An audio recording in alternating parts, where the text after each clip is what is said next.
Initiating login sequence. Welcome to Alyx's world.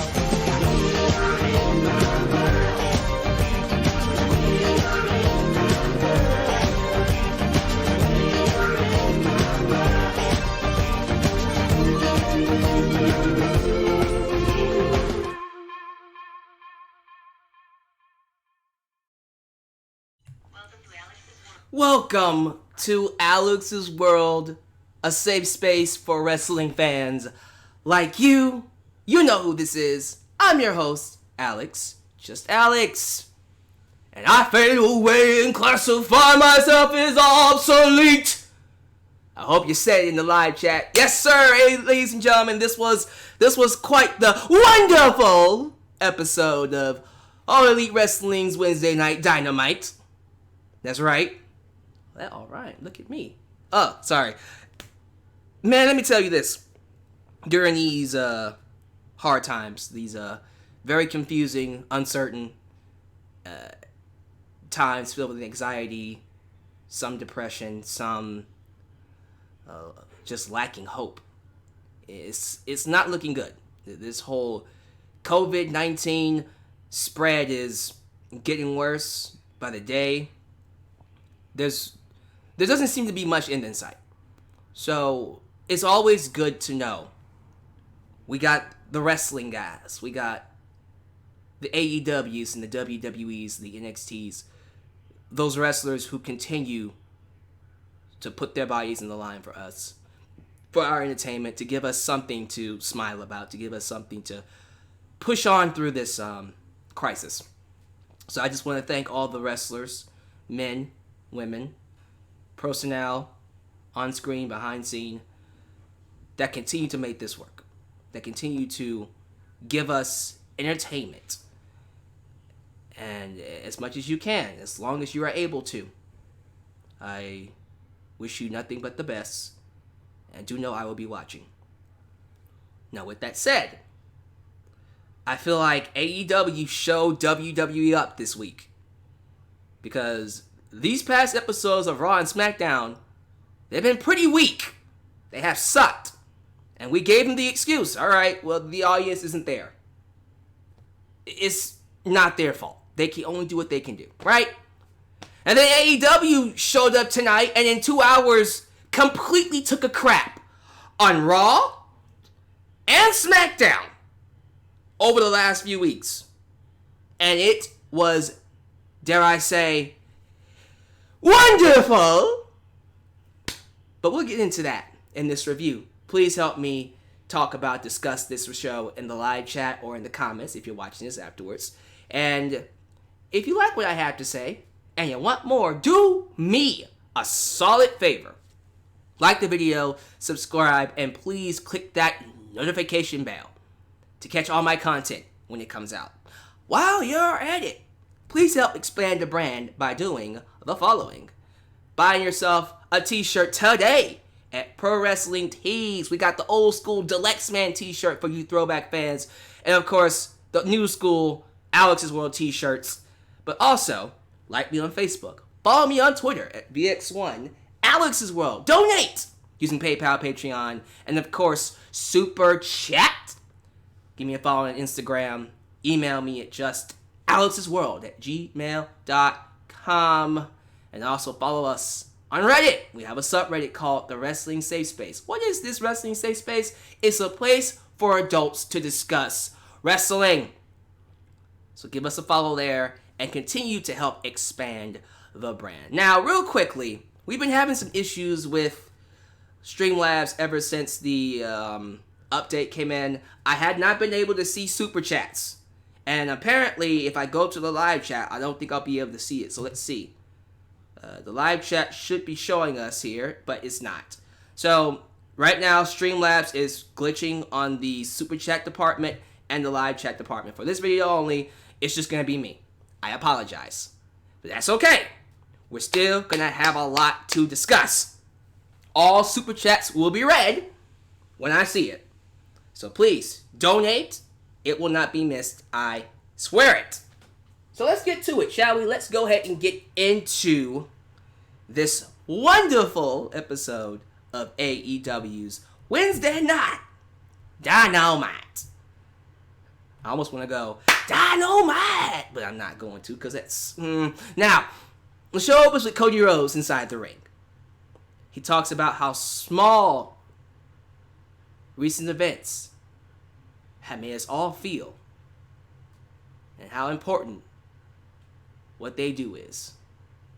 And he's about to ask 3 of the best athletes in the world to discard their petty differences and stand together. We as human beings need to stand together, but for many of us that means standing at a distance. We have to be informed and held responsible by health and science, but we cannot live in fear. He doesn't know about us, he feels alive. Despite everything going on, he continues to live his dream. He continues to push forward, living his best life. And he hopes we feel alive too. He calls Matt Jackson out and says nothing is owed to him and his anger is misplaced. He says, Cody, me, I need my wisdom. I need your wisdom. I need your wisdom. And he asks Nick Jackson, to watch from his home as his brother does his work. And he asks Matt Jackson to carry out the work of his brother, who's not going to be able to compete in this blood and guts match next week due to an attack. Speaking of Adam Page, he gets tired of putting him over, but he's a scary combination of light heavyweight skill and accuracy combined with heavyweight stopping power, and he thought he was going to be the first AEW World Champ, but he needs to get over that loss, and he needs to be the difference maker, the reason the Elite win at Blood and Guts. And then there's his most unique friendship in pro wrestling, Kenny Omega. They don't always like each other, they can argue about who's the best all day, and he respects that neither of them want to be bridesmaids. But this isn't a wedding. He needs Kenny, and he needs the real Kenny Omega. Then we see Kenny and Matt come out. Omega says, normally he'd be speaking in front of a whole arena. But here they are, friends talking to friends. The whole world's falling apart, and who knows if there will even be Dynamite next week. But he wants to go out the same way he came in, as the Elite. Matt grabs the microphone and brings up the fact that it's just the 3 of us. It's going to be 3 against 5 next week. We can't trust Hangman Page, and we don't have a 5th partner. So what are we going to do? That's when Hangman Page comes out, wearing a Dixie Chicks t-shirt, and then raises his whiskey glass, saying, "You can count on me, cowboy. There's a snake in my boots." What? Sorry. But there you go. That's how we open up Dynamite. The next thing you know, Pyro! And the show goes on. The show must go on without the audience. Instantly, from the get-go, the energy was different. This show felt as if the crowd was still there. The commentary was on it. I thought commentary was especially great tonight. They carried it. I thought Taz, Jim Ross, and of course Excalibur, they did an excellent job. Now, Tony Schiavone was there, but he had to do interviews. He was loaded with interviews tonight, and they had to do that to keep the show loaded, keep the show rolling. And I really do appreciate that AEW decided to not have any holes in their show, because they know that without the audience, we gotta keep it flowing. Super chat from Mr. Jericho Green. They're doing an interesting... I can't speak right now. They're doing an interesting... Try this again. They're doing an interesting job keeping Mox away from the inner circle. Also glad to be back in the chat. Good to have you back, man. Good to have you back. Yeah, we'll talk about Jon Moxley in just a second, but I agree. They're keeping him at a distance. Like everybody else on this show. At a distance. But yeah, it's well done too. I like the story they're telling. So, there you go. What I also love about this show, without the audience, it's kind of hard to maintain a certain amount of energy. So what AEW did to, I guess, replace the audience, or excuse me, I just want to be sure I sound good. Keep the energy going. They decided to take wrestlers and put them in the audience during matches. So in one match you'll have MJF, Maxwell Jacob Friedman, gambling with Shawn Spears and yelling out obscenities during the match to keep the energy going, but you understand why they're doing it, because one has bet on the other. And that happened throughout the entire show. That was smart. I respect that they used this opportunity to develop the characters of the wrestlers while maintaining the energy. And then you'll see Orange Cassidy in the crowd. You'll see Colt Cabana in the crowd. I like that. I think that's excellent. And hopefully during Blood and Guts next week, screw it. I don't know if you can have the entire locker room go out there and watch it, but why not? Let's see how that goes. That would be really nice if they just said, screw it. Entire locker room, go out there, watch the match. Now, you'll have to space them throughout the arena. You know what I mean? But still, that is smart. And it's fresh. You don't really think about how would these shows work without the audience. And then you see this and go, well, that's one way to do it. So props to Tony Khan for implementing that. That was smart. So the first match we got was, if I'm not mistaken, Best Friends. That's Chuck Taylor and Trent, or Trent with a question mark, versus the Lucha Brothers, Pentagon Jr. and Rey Fenix. Death Triangle, if you will. They did an excellent video package showing the formation of Death Triangle with Pac, who was not there, but still, it was well done. So Orange Cassidy was on commentary. This was hilarious. Like, everything about this show just popped out more because just like the previous Empty Arena shows on Raw and SmackDown, the shows heavily relied on the characters, which it heightened the how do I put this? The nuances that these characters did, it just made them pop out even more. The obnoxiousness of MJF throughout the matches was just like, well, he kind of has to be because he has money on the line. So that was cool. That was nice. So the tag match was fine. There were a couple of botched up, sloppy moments in there. I think Trent botched the suicide dive at one point. But that's going to happen. In an atmosphere where there is no crowd, you're just kind of feeling it as you go. And there are some points where I felt they got a little lackadaisical with that, because it's kind of like we're just wrestling now. We're practicing wrestling without an audience, but it's still good. It was still a good match, and the right team won. Lucha Bros win, and then they made the announcement that afterwards, well, not afterwards, next week, that's what I meant to say.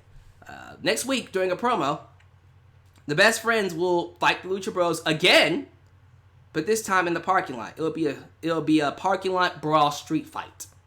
I'm game with that. There you go. But yeah, that was a very interesting match. The Lucha Bros deserved that win, and I think they're going to get the win again next week. So that's going to be cool. Let's see here. I think we got the women's match next, right? Was it the Fatal 4-Way? It was. Hikaru Shida taking on Chris Statlander versus Penelope Ford versus Riho. So, once again, I gotta ask the question because I'm gonna keep asking it until I get an answer. Who the hell is Hikaru Shida? I know who Chris Statlander is, a little bit. She's an alien. A woman that thinks she's an alien from outer space. Cool. Penelope Ford is the bad girl. The former girlfriend of bad boy Joey Janela, now with more bad, or baddest, Kip Sabian. There's a story with her, so I know who she is and what she's involved in. Riho is a former champ, although there's very little to know much about her, but there's at least some details to go on when it comes to Riho. Like, alright, there's something there. But Hikaru Shida, who are you? And they're pushing her hard, and listen, I got no issues with new people being pushed. I got no issues with Hikaru Shida, I think she seems to be like someone who's capable of carrying the championship. I think she's a good wrestler. But can I get a video package? Can I hear her talk? Apparently she doesn't speak English very well. Okay, well, I don't know. Do a video package and do subtitles. Something. Give me something. I want something out of this woman. Because all I got right now is that she carries around a kendo stick and she thinks she's a samurai. Why does she think she's a samurai? I don't know if that's a thing that they just do. They just walk around with a kendo stick and be like, hey, slash. I don't know. It's just like, come on. Like, I want to like you, but give me something to latch onto. You get what I'm saying? Because they're pushing the shit out of her. She won this fatal 4-way match, which was also kind of clunky. I thought the best parts easily were Penelope Ford and actually Chris Statlander. Those were the two best parts. Rio was fine. Again, I'm just not the biggest fan of Rio. That's just me. And Hikaru Shida was fine. Still, Penelope Ford and Chris Statlander, they stood out the most. Hikaru Shida won the match, though. They're pushing the hell out of her. And I'm cool with that. Just give me some story, some backstory behind her. Who is she? Before anyone in the live chat says, well, you gotta watch her in, I don't know. Was she in Stardom? I don't know what company she... I think she was in Stardom. You gotta watch her in Stardom. No. I shouldn't have to watch Stardom to know who she is. That's all I'm gonna say. Because I know a lot of people are just like, use a hater. She good in the live chat. Be quiet, y'all. Alright, let's see here. I think the next thing was Colt Cabana, right? Colt Cabana. Yep, Colt Cabana was interviewed by Tony Schiavone. He says, this is pretty weird, but he's doing some scouting. He's out there in the audience. And calls himself the Bruce Springsteen of AEW by offering some critique on Penelope Ford, relying on Kip Sabian. Sabian rolls up to him and was like, what you say about me? Colt Cabana just smacks his ass. Get the fuck out of my face. So I guess that's the start of a feud. Colt Cabana and Kip Sabian. Okie dokie. I don't know where that's going, but let's see what happens. We go to commercial break. We come back. We see an interview with Jon Moxley, who is medically not cleared. I don't know how long he's going to be out, but he's not cleared. This is just their way of keeping him off screen while giving him promo time. Smart. But yeah, he's like, what does that even mean? He asks what medically cleared even is and says that they don't need him punching any cops, so he's going to take a drive and blow off some steam. But the Inner Circle need to know he'll always be in their blind spot, and he's not going to miss blood and guts for the world. See, honest to God, when they eliminated Nick Jackson from the match, I thought to myself, okay, that's going to Jon Moxley, right? Jon Moxley will fit very well in that match, and then we can expect some ultra-violence, right? Then I thought about it, I'm like, nah, they probably don't want to go back to no ultra-violent matches after what happened with him and Omega. And everybody was like, yeah, oh, it's too violent, stop it! Stop! Like, everybody was losing their fucking shit over this during AEW's Full Gear match. Oh my god, it's so violent, stop it! Yeah, I can't handle it, ah! It was like, oh my god, y'all some pansies. So they want nothing to do with ultra-violent Jon Moxley. Whatever. Freaking pansies. Tag team match. The Butcher and the Blade. The Butcher and the Blade. I heard you, mama. Okay. Alright. The Butcher and the Blade. Versus Jurassic Express. I'm trying to think about this. Because I'm not going to lie. My stream cut out. My feed cut out. I lost cable for a couple of minutes, so I didn't catch the full match. I caught the match when Luchasaurus got the hot tag, and then he came in and started wrecking shop. So that was nice. There was a couple of moments in there where I got a little scared. There was a nasty botch where freaking Jungle Boy was... I don't know what they were going for. I think he was going for some kind of I'm assuming it was looking like a pile driver, a front flip pile driver, right? I'm assuming.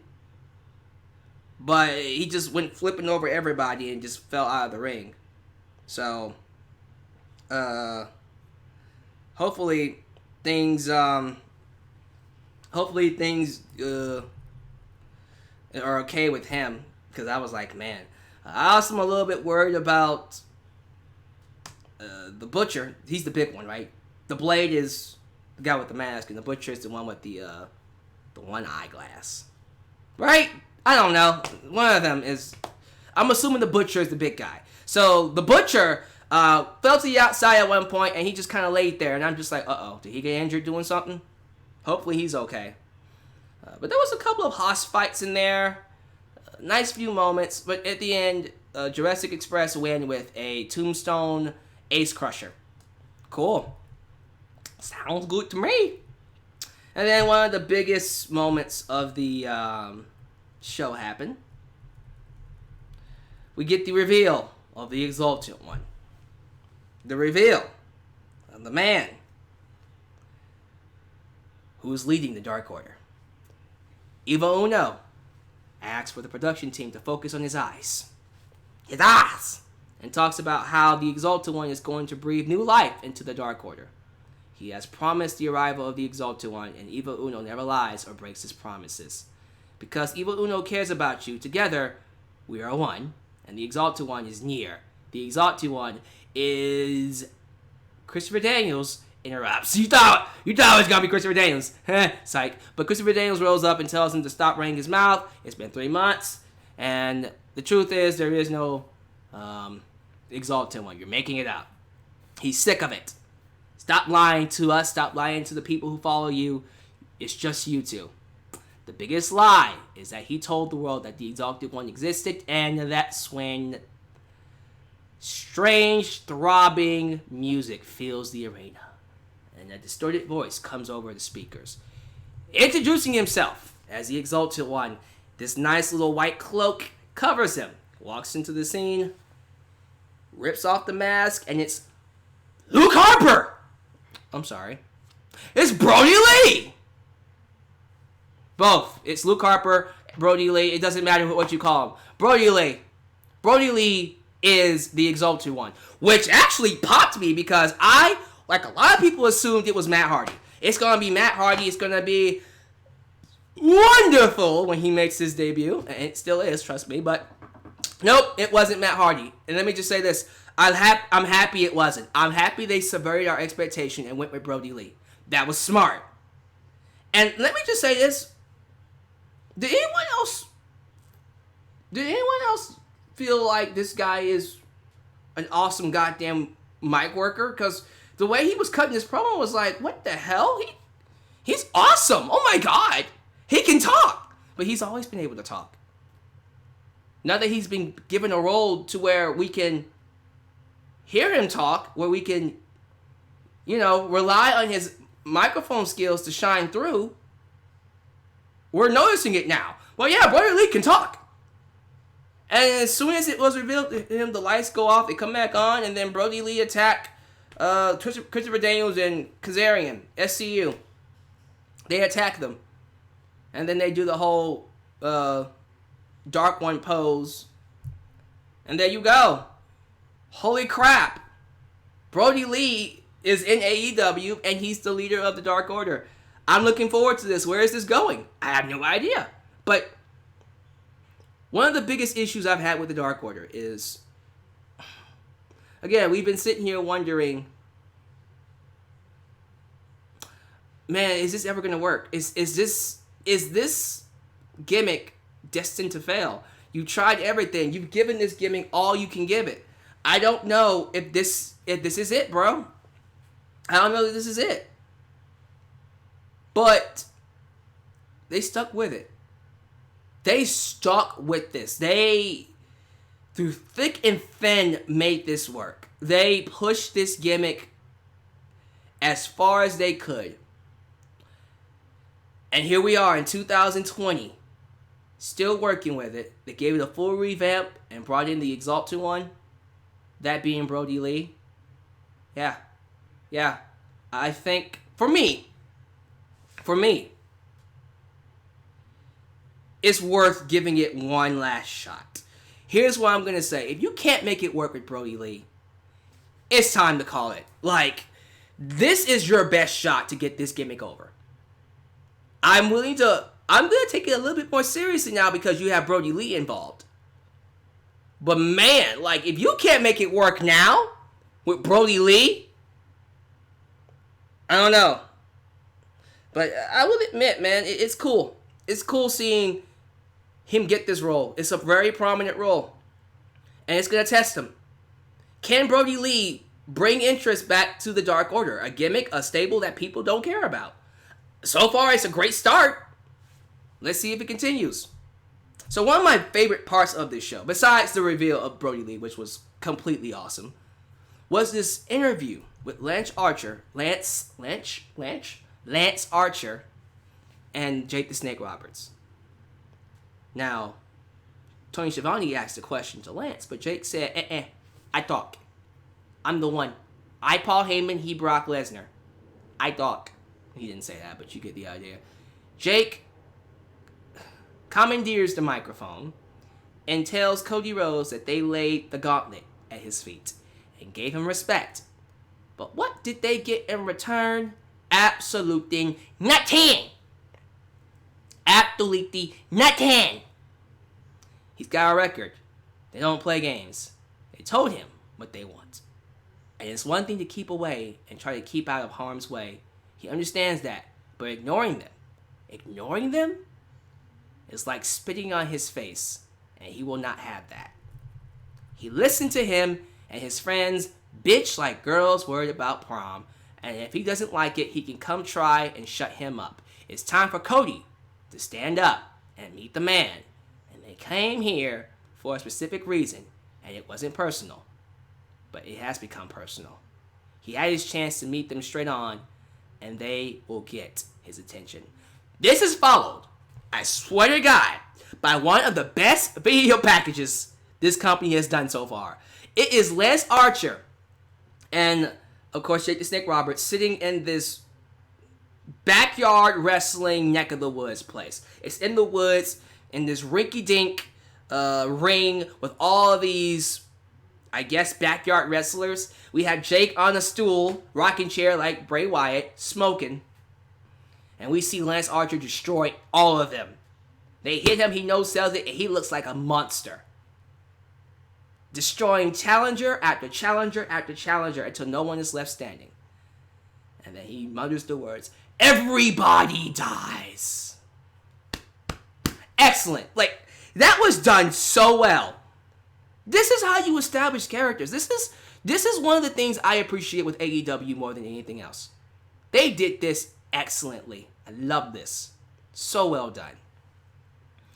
Commentary announces Wardlow will take on Luchasaurus in a lumberjack match next week. We're also going to get the Best Friends and Lucha Brothers in a street fight parking lot brawl. And that's when we get the main event. I gotta talk about this real quick before we get to the main event. So, you know how we have their entrances, right? We have the Inner Circle, and then Chris Jericho has his entrance. Judas in my mind. Well, because there was no audience singing with them, they gave Sammy Guevara the microphone. And then Sammy Guevara, with the voice of an angel, proceeds to sing. And it was, let's just say it was the kind of quality that would make Jillian Hall